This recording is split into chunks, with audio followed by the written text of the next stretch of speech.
Hey there, crypto family. Welcome back to another video where I'm bringing those daily crypto news articles. Today's article goes over the Bitcoin bloodbath will get worse, but this is fine. It's true, it is fine. You only lose if you sell people. But the current crypto market carnage will probably get worse, but don't take your eyes off the big picture. And that is so true. Yep, as you can see here in this photo, it is a sea of red right now, not too much green. But it's getting ugly out there. Bitcoin is down over 8% this week and has fallen nearly 50% from last year's all time high. The situation isn't much better for Ethereum, down 5% over the week, while newer best of breed coins like Solana, Terra, and Avalanche fell over 10% this week. Things haven't looked this bad in a while, and it's going to get worse before it gets better. But don't be alarmed. Like this meme of the dog in the bowler hat sitting in a house on fire, this is fine. And I brought that up for you if you guys want to see it right here. Yep, dog in a bowler hat. This is fine. It is. It's like before getting into why things will be mostly fine, let's take a look at what's causing crypto to melt down in the first place.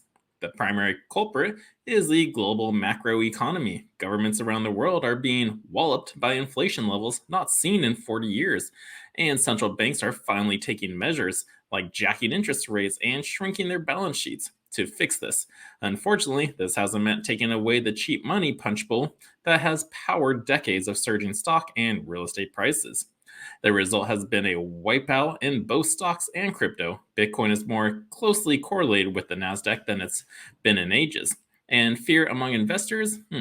Meanwhile, other global events from the war in Ukraine to new COVID lockdowns in China are fueling further sell offs and adding to the sense of unease.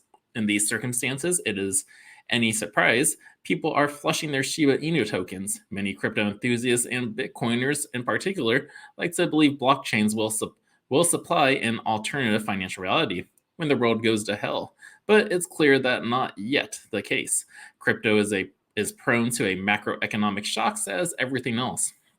Meanwhile, the crypto industry itself has become a bubble waiting to pop. Pick your example from the glut of worthless layer 1 chains to fly-by nights, NFTs to Floyd Mayweather's latest pump and dump. There's a lot of money being squandered in stupid ways, but that's fine as long as there are enough greater fools out there to buy that garbage. But when the music stops, it's going to look a lot like the ICO fallout of 2018. We might be at that stage again now, paradoxically, though the current carnage we're seeing should be cause for optimism. Since the birth of Bitcoin, the crypto industry has been marked by spectacular booms followed by painful crashes. If history repeats itself, and I'm betting it will, the impending downturn will serve as a healthy cleanse and reboot for the industry.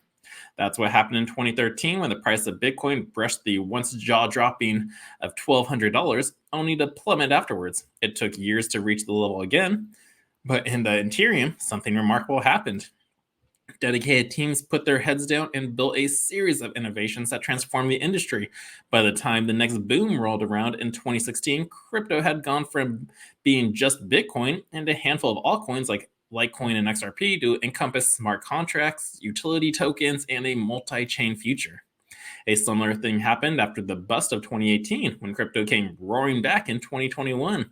The technology had changed profoundly. A series of stylish NFT platforms have eclipsed the primitive crypto kitties of the previous boom.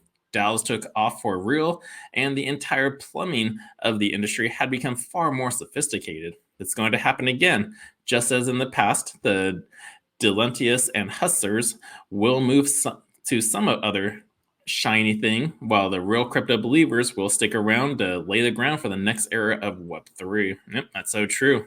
People will eventually move to the next shiny object, but the true crypto believers out there know what Web3 is going to do, and the next era of technology, it's groundbreaking right now. So it's hard to predict exactly what this next era will look like, but a good bet is that it will feature low gas fees, easy to use layer 2 options, and NFTs moving to the core of the music and entertainment industries. It's a fun future to imagine, provided you have the stomach to get through another crypto winter. Now, this is Roberts on Crypto, a weekend calling from Decrypt, editor-in-chief Daniel Roberts, the Decrypt executive. Jeff Robbins. So yep, this is who wrote this article. Beautiful article. Very true. It's like he pointed out like what times have happened beforehand. The ICO followed 2018.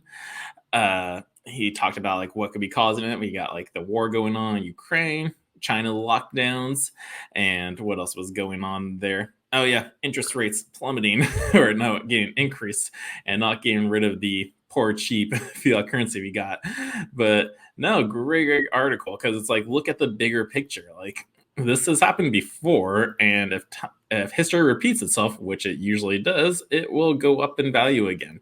And it came back more sophisticated with newer technologies on top of it. So yeah, in this last rise, we had like the NFTs and more sophisticated websites outside just a simple cryptos kitties type. I forgot what that one even looked like, but it's like we're in for like everything's going to be fine. If you're like, we get articles of like bloodbaths and also 100x moves like over and over.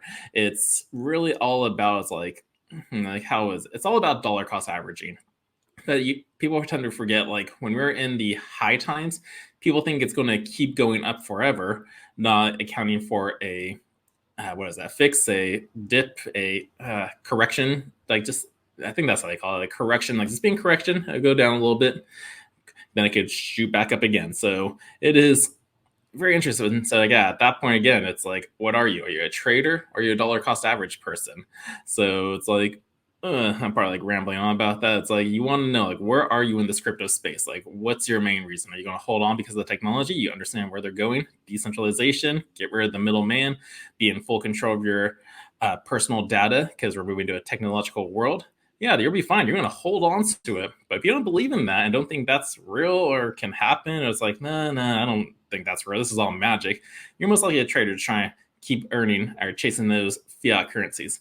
But again, just sit back, hodl your coins. It will be fine if you got some staking coins out there earning you passive income. Then like you just love it because you're still earning more cryptos without having to put any more money into it. And then when the time comes, you can swap those coins in for something else, get some more Bitcoin, get some more Litecoin, and then put that towards another investment. So it's like there's so much ways to use this. Yeah, and I am rambling on now. So, but yeah, this was a good article. I hope you guys got something from it. If so, hit that thumbs up button, subscribe to the channel so you don't miss a beat. And until next time, the Crypto Sherpa is out.